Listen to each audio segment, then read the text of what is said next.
this court. And that is why I'm here from London, speaking live. I've been there, I've watched, I've filed application.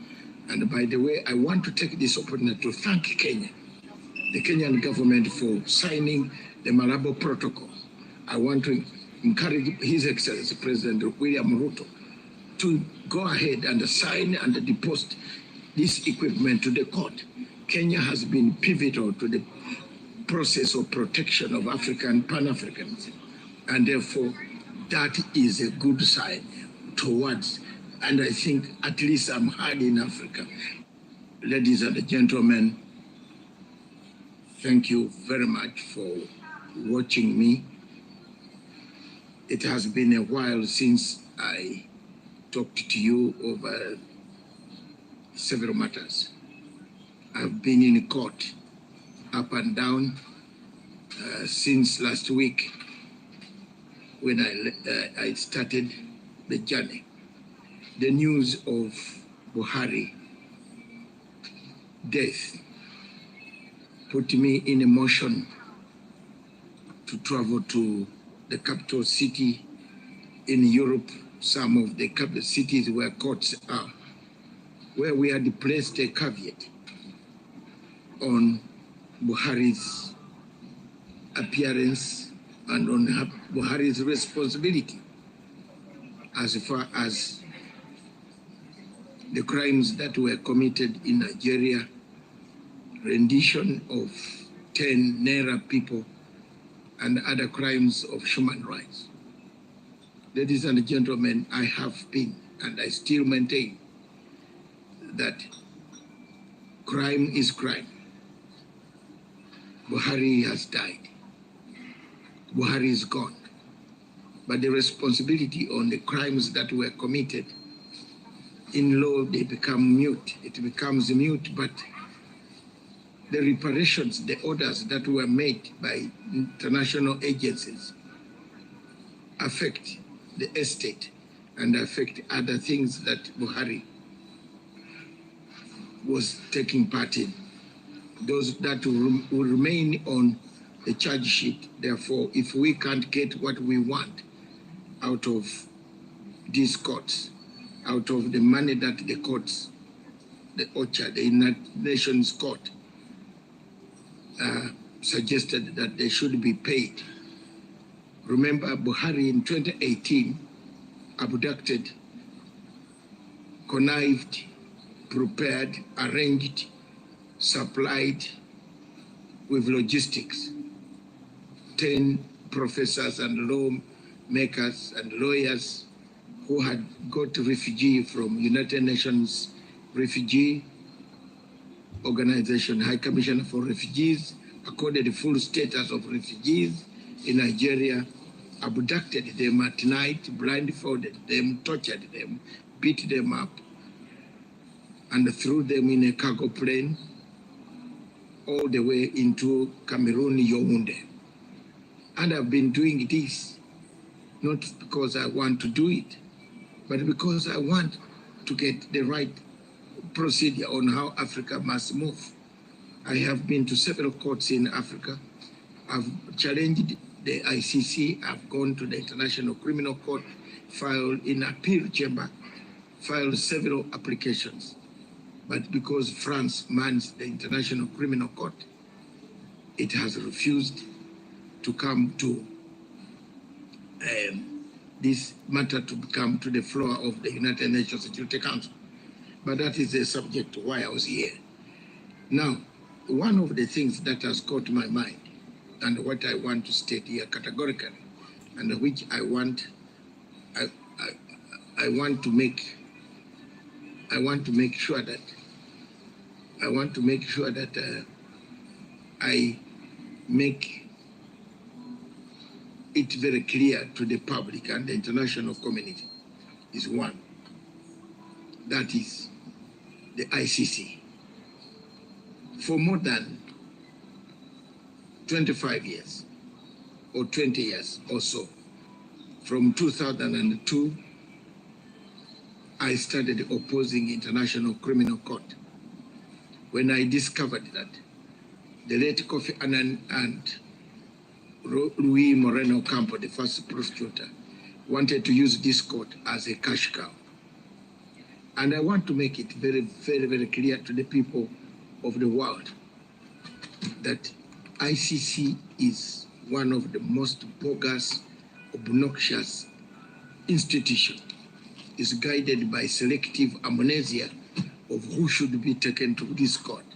When I discovered that this was being used as a cash cow by George Soros and CIA outfits that had staged themselves, involved themselves into the systems, I told the people I will oppose it.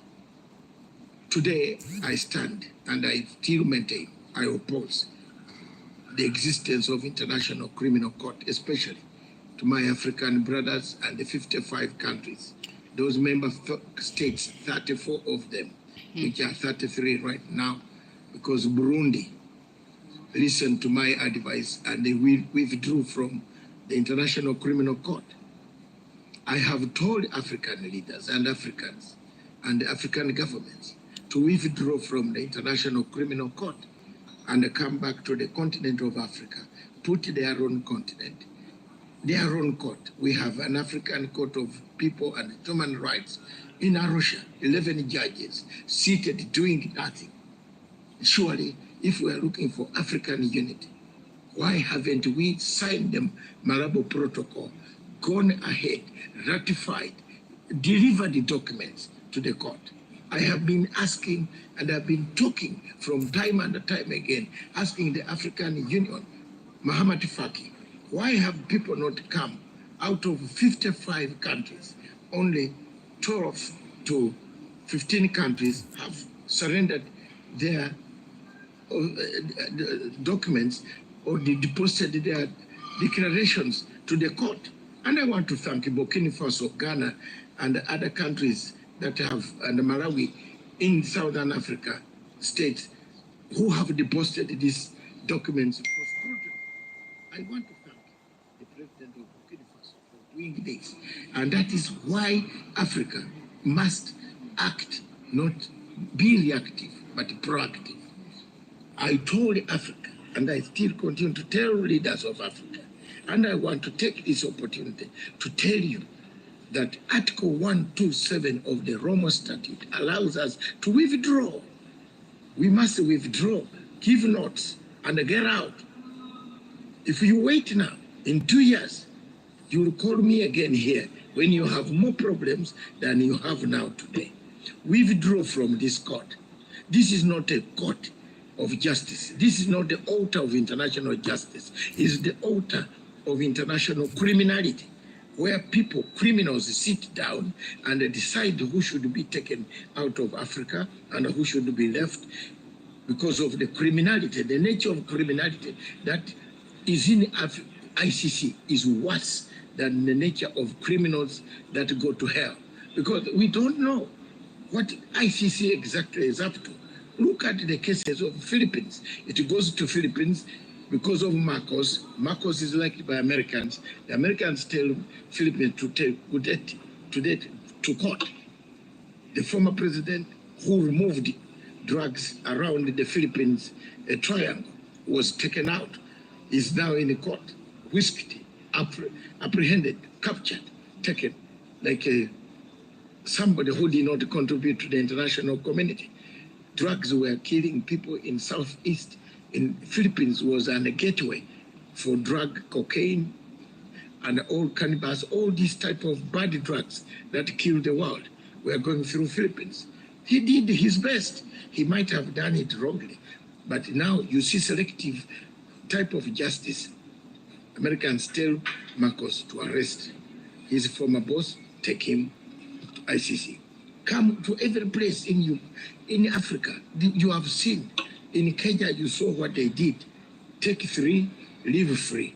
Take 3 here, 3 there. That is not justice. That is selective amnesia of justice that I hate.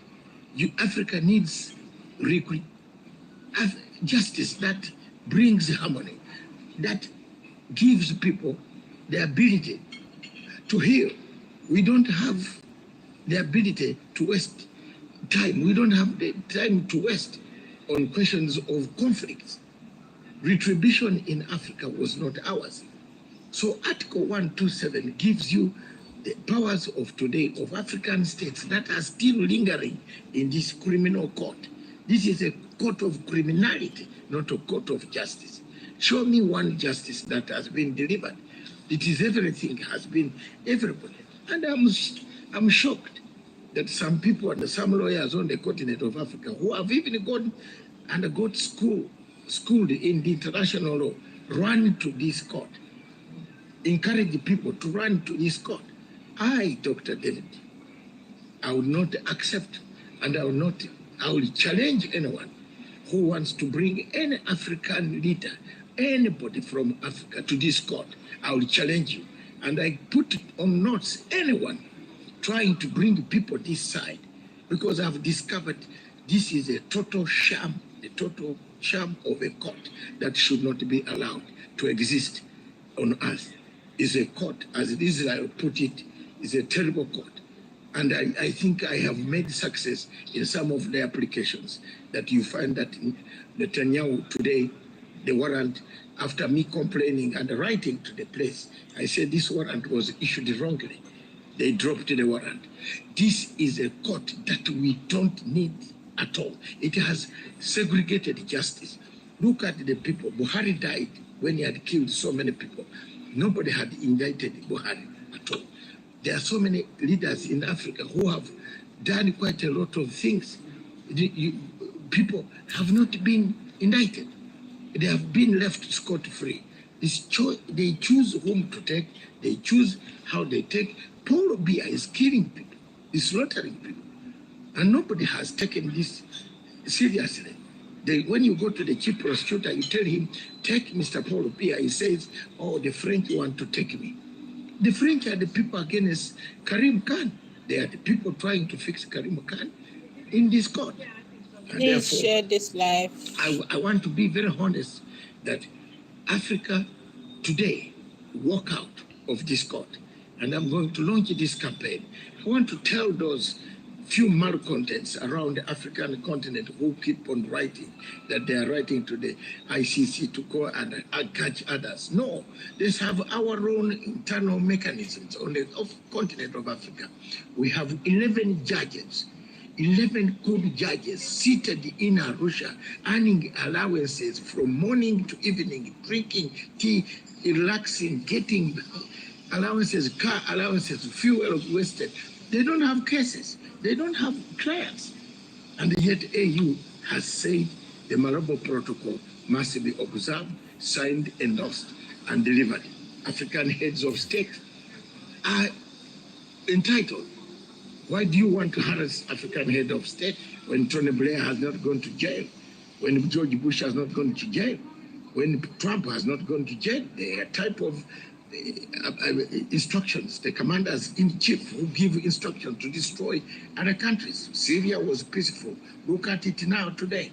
Iraq was peaceful. Libya was peaceful. Look at it today. Where are the weapons of mass destruction? This is my point. The point is Article 127 of the Roma Statute, which I can read for you, says, write to the Secretary General today, withdraw from this court.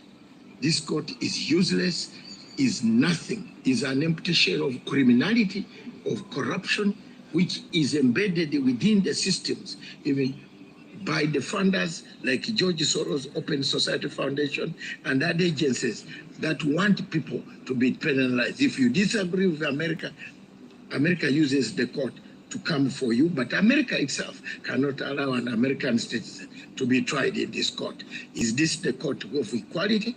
Is this the court of equity? Where is equity in this? As an international lawyer, I believe, and I want to state here, that Africa must quit this court. And that is why I'm here from London, speaking live. I've been there, I've watched, I've filed application. And by the way, I want to take this opportunity to thank Kenya, the Kenyan government, for signing the Malabo Protocol. I want to encourage His Excellency President William Ruto to go ahead and sign and deposit this equipment to the court.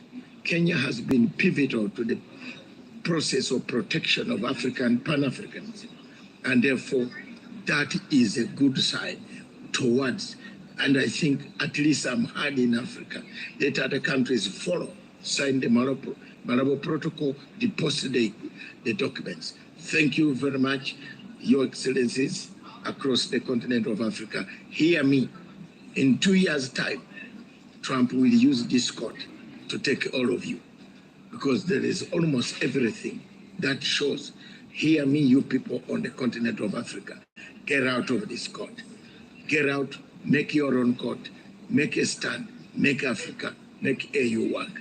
Thank you very much, ladies and gentlemen. Right from United Kingdom, Dr. David Isha.